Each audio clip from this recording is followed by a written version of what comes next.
नमस्कार, आप देख रहे हैं चैनल न्यूज़। मैंने इनसे बजाय देखते हैं सुबह की 10 ताज़ा खबरें।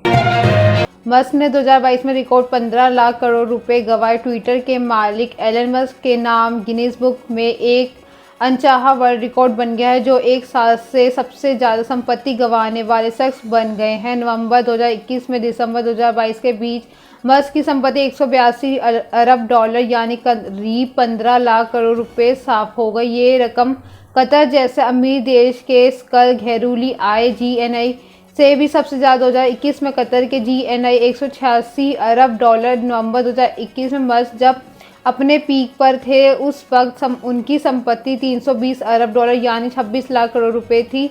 दिसंबर 2022 में उनकी संपत्ति 168 करोड़ डॉलर हो गई यानी 182 अरब डॉलर यानी 15 लाख करोड़ रुपए उन्हें गंवा दिए। इस साल दौरान मस्क को दुनिया के सबसे अमीर शख्स के तमगे में भी हाथ धोना पड़ा। लग्जरी ब्रांड LVMH के चेयरमैन CEO बर्नार्ड अर्नोल्ड अब मस्क को पछाड़कर दुनिया के सबसे अमीर शख्स बन गए हैं। फोर्ब्स के मुताबिक ट्विटर के अधिग्रहण के तरीके और टेस्ला के शेयरों में गिरावट के मस्क को बड़े नुकसान हुआ। मस्क की कमाई का बड़ा हिस्सा टेस्ला कंपनी में आता है। पिछले 2022 में कंपनी के शेयर में करीब 70% की गिरावट आई।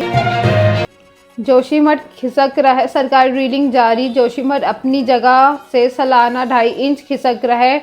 घर ढह लोग बेघर हो रहे हैं, वजह सरकारी प्रोजेक्ट। उत्तराखंड के मुख्यमंत्री पुष्कर सिंह धामी की 8 जनवरी की घोषणा।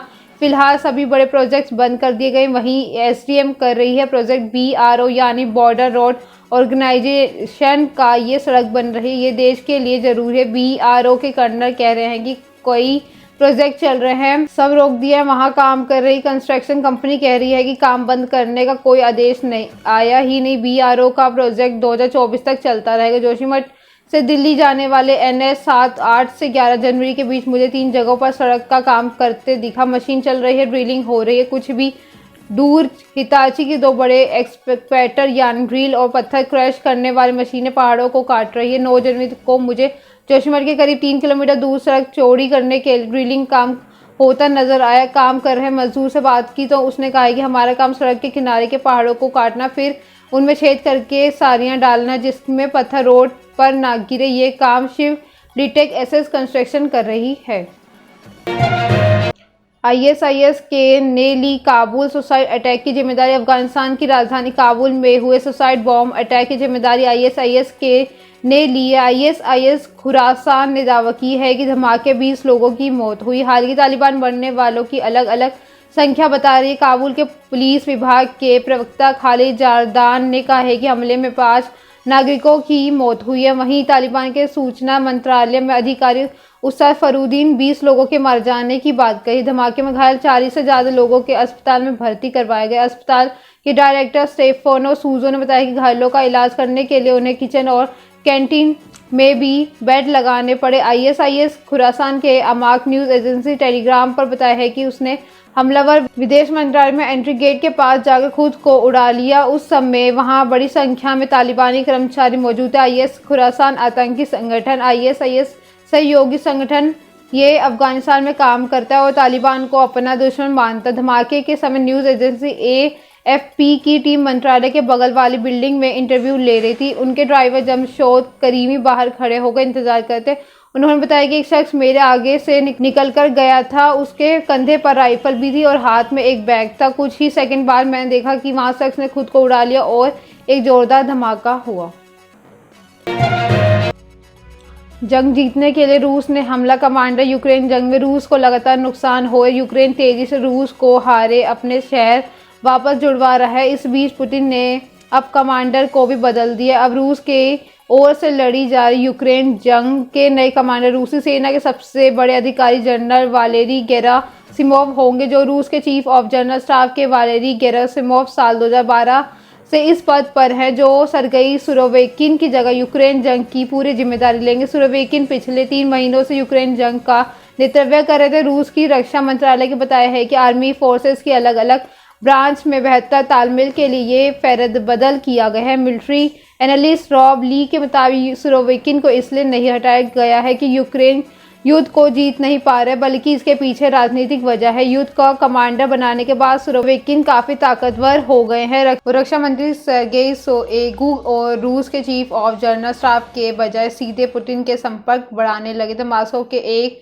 एक्सपर्ट ने अल जजीरा को बताया है कि यूक्रेन युद्ध को नेतृत्व करने के लिए खुद चीफ ऑफ स्टाफ का आना काफ़ी महत्वपूर्ण है। उनके मुताबिक अब युद्ध और बड़ा और ख़तरनाक होगा, और कई रूसी मिलिट्री ब्लॉगर्स का मानना है कि हाल ही में युद्ध में मिल रही हार और मैकिवका से मारे गए सैनिकों की सारी जिम्मेदारी सुरोविकिन पर डाली जा रही है और उन्हें केवल मोहरा बनाया गया है।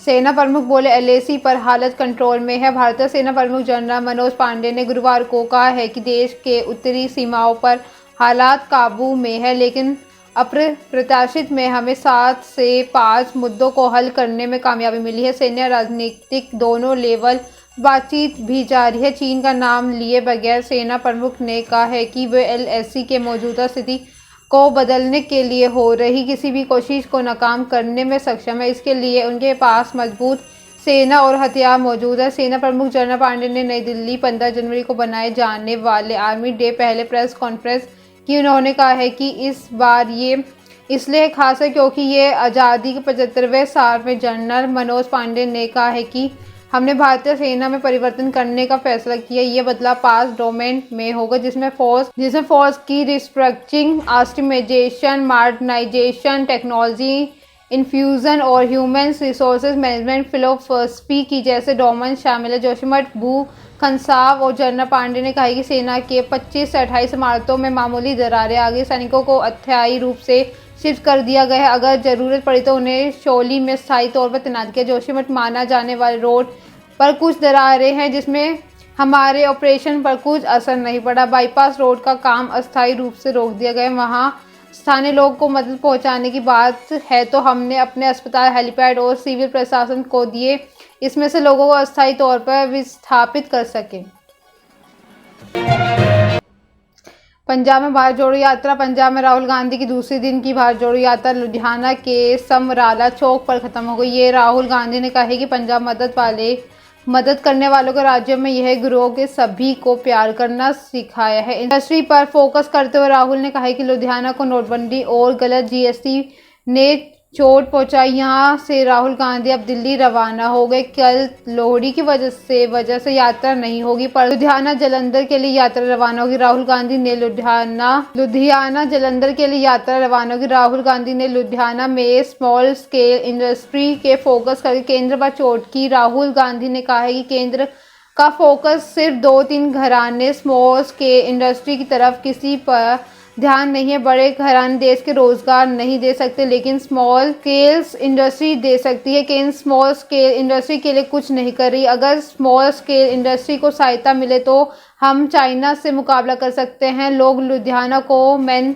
स्ट्रेचर जैसे कहते हैं, लेकिन असल में मैन स्ट्रेचर लुधियाना की तरह है। मैन स्ट्रेचर का भविष्य नहीं है, लेकिन लुधियाना को केंद्र देश में डर, नफरत, अहिंसा फैला रही है। धर्म को दूसरे धर्म के, दोस्त को दोस्त और भाई को भाई लड़ा रहा है। ये इस नफरत के बीच उन्होंने मोहब्बत की दुकान खोली है। इस यात्रा में भाग लेने वाले लाखों करोड़ लोगों को इस मोहब्बत की दुकान को खोला है।